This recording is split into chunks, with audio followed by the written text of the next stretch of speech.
Hi, this is Stacia, and I'm going to share a tournament game that I played. This is the Tuesday Tussle Round 3 game that I played online due to the COVID-19 pandemic. And this game, I faced a young opponent named Abinov. And Abinov was the highest rated player in our little I wanted to call it a quad, but there's 6 people, so it's not a quad. Um, and on Lee Chess, he was rated 1854, and I was rated 1871 classical. But let's have a look at the game. Okay, so I played e4, he went e5, and I went knight f3. I was very nervous this game, I recall. I played it maybe 3 weeks ago at this point. And it's crazy how much more I know about the opening already. So normally I would play f4, the King's Gambit. So this I believe was my first or second attempt. I think maybe first ever playing this move in a tournament game.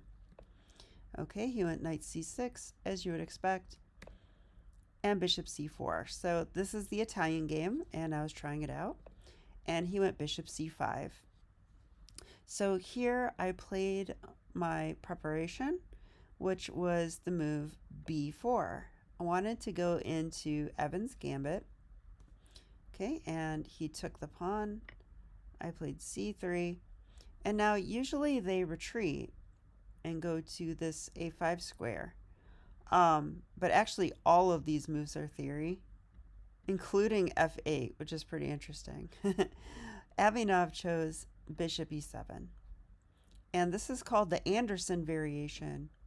And this is definitely the first time I had seen this. So at this point, I was out of book and a little bit nervous. So, okay. I played d4. Turns out this is correct. And he played d6. And now I played castles. So tell me, what do you think about that move? Makes sense, right? I mean, we sacrificed a pawn. Let's get on with our development. Or so I thought. But guess what? That's actually a mistake. In this position right here, white has an excellent move. So pause your video if you'd like to find it now. Yeah, it turns out that the move queen b3 is a killer in this position. Whoops, sorry. I didn't have the pawn up. But queen b3 hits the f-pawn, okay? And here we're exploiting that bishop e7 move because, well, I'll just show you for example. In the other variation where the bishop goes to a5, if we do the same thing, like d4 here and queen b3, theory says that black should go queen d7 and defend this pawn. And I forget why this square is better than this square, but there's definitely a reason. Might have to do with the e-file. So there's that. Okay. Well, as you'll see, in the Anderson variation, d6 is inaccurate because now after queen b3, guess what? There is no queen d7. That does nothing. The bishop's in the way. In fact, there's no queen e7. There's no queen f6.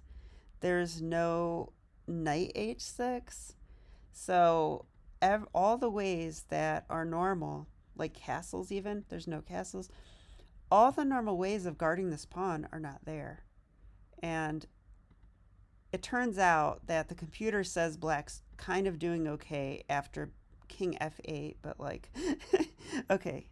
I already like white, so I think after queen b3, I strongly prefer white, and white is, well, let's see, computer says +1. So, okay, it's not winning, but it's definitely good.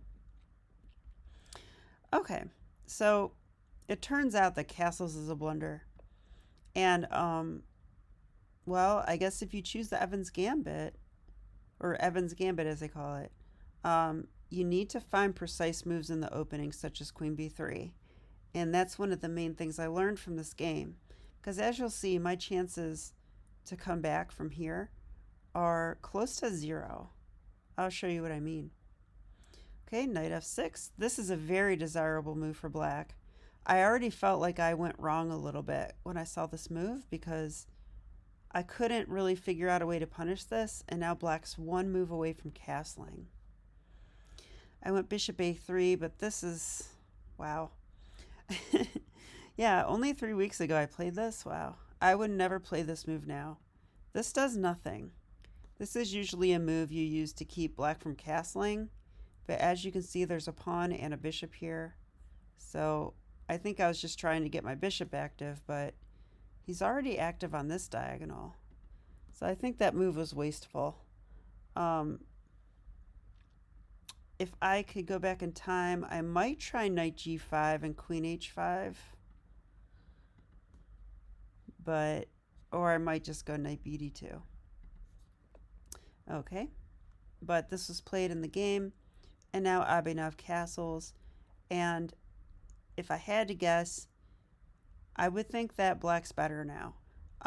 It just feels like the initiative, which often comes from the uncastled king on e8, at least in this opening, it's not there anymore. Black's nice and safe, and I don't know. Maybe if the bishop was on d3, and maybe if this bishop was over here, I would like the attacking chances better for white, but this feels like there's nothing. So, okay, he takes. I take back. I do have this nice center. That's one thing that's nice. Bishop here. And now, if he can trade pieces off, I'll just be a pawn down. All right. Oh, plus he was threatening to take a pawn, I think.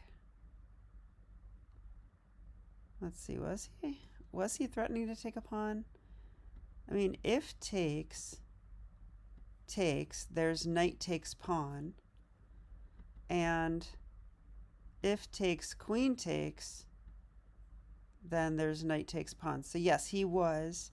So that explains this move, which is a sad move to make in Evans Gambit. You don't want to have to do that. Okay, but I figured, you know, it is important to keep your head. Even if you know that you messed up the opening, there's usually lots of chances. In this game, I did get one, as you'll see, but not much else. Okay, queen c2. Already I'm not sure about this move, just because the knight could come here. Maybe I was planning this. Okay. But knight here. Oh, and now I really dislike the next move. Yeah, so I played this move. So what do you think? What's wrong with this move? Yeah, it's this. So the knight can come to b4 and fork my queen and bishop and force me to trade off my beautiful attacking light square bishop. And I think without this light square bishop, I'm really just worse. So that move, in fact, was a blunder. But guess what? I had a chance to keep the game equal here with the move d5. And I like this move, and I wish I had seen it. I mean, it's so natural to say, hey, my bishop's attacked, I'm going to move it away. Like in hindsight, I think I'd play bishop e2. Let's see what the computer thinks of that move. Doesn't like it as much. White's still worse, but not as worse. As worse? Doesn't sound like a word. Okay. But after d5, the problem for black is that this knight doesn't have any good squares. For example, if he comes here and attacks my queen, I have queen c3. This threatens mate and attacks the knight. So it's a fork and white wins. So he can't go there. And he can't really go here because I have it attacked too many times. So if he does this, don't forget I have this bishop over here. So that's not possible. If he goes here, this is covered. I just take it. I think this is the other try. Here the computer likes bishop d3 and says I'm fine. Mind you that it looks like we have queen c3 again, but guess what? Now there's bishop f6. So that doesn't really work. And if I take here, here's the point. Black takes my bishop with tempo. Notice that when the knight came to this square, queen c3 wins because if bishop here, I take here, guess what? I'm defending this. So it's a little bit different. So all of this is to say that this knight would have to come back to the b8 square. It's really the only safe place for the knight. So hard to see, I guess. Oh, and by the way, this doesn't work either because I just take. And I think I'm perfectly happy with this too. The knight's still under attack. Now I'm actually guarding this square. He's going to have to play knight b8. So, okay. Critical moments. I thought we'd spend a little bit of time there. Let's continue. So after this was played, I knew I had messed up. I was like, oh, not fun. So, you know, doesn't really matter where I move my queen. He's going to take this. So, okay. And then d5, very precise. This does give up this square. So I could have my knight in. Maybe that's what I do. Yeah. But it's kind of like too little too late, I'd say. So bishop there he played. F4. So yeah, I mean, I knew I was worse. So, I mean, if we count the pawns, he has 7 pawns and I have 6. So I'm a pawn down and I don't have my light square bishop. He has the 2 bishops. So I do not have compensation for my pawn. In fact, I might just be worse. I think I'm just worse. But okay. F6, an excellent move. Wow, and I'm looking here. He played all the best moves here. D5. Bishop E6, which I didn't really... Well, yeah, it's natural because I was attacking the bishop. Okay, F4. F6. Knight here.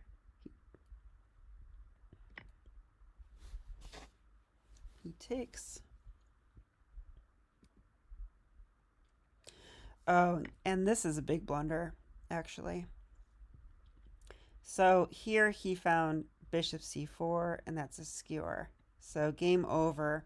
For that reason, I actually have to take with the queen, which also is not desirable because this is a tempo move. Now I can come here if I want. The knight's still covering, but I just feel like, well, he could even play like, I was just thinking, oh no, he can't go here. I have it covered twice, but yeah, this is not good anyway. All right, so, but kudos to my opponent. He found some really good moves in this part of the game. Took here, he skewered, take it, okay. C6. I think just preventing me from going here and having this battery, although the F6 pawn is blunting it anyway. Okay, and he attacked my queen, so I moved it. I'm going to go through this rather quickly now. Right here. So I was trying to stir up some kind of an attack.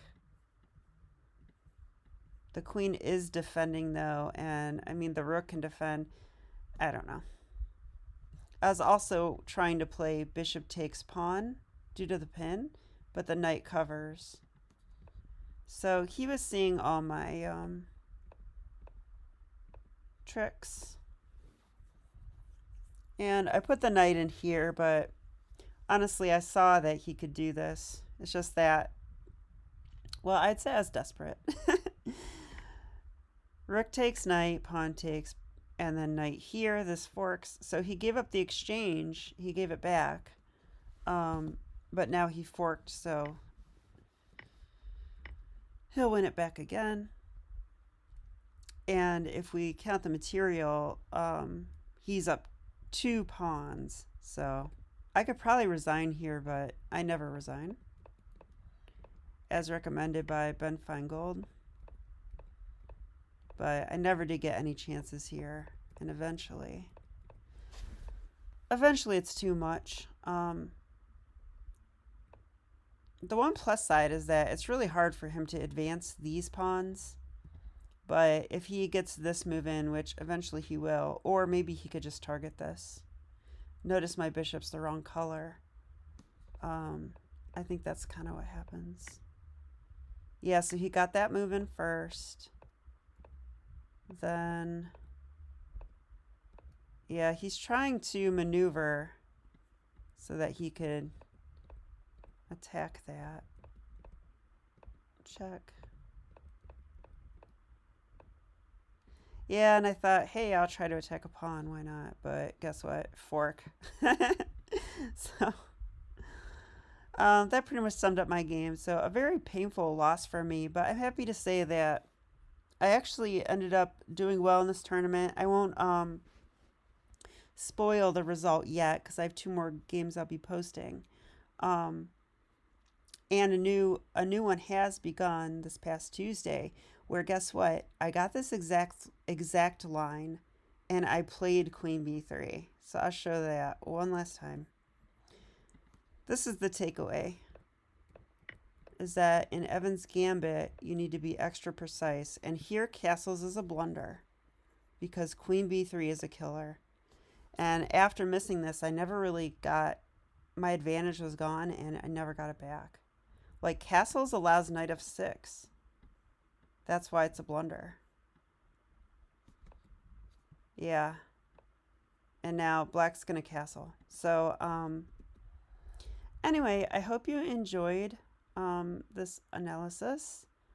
I am improving as a chess player. I have crossed 1900 on Lichess Classical. So I'm pretty happy with my progress. I'm kind of like at the highest rating I've been on anything online, except for chess.com, but I haven't been playing there lately. But I love chess.com. I'll be back there soon. All right, well, I hope you enjoyed the video, and I'll be back with more. Thank you.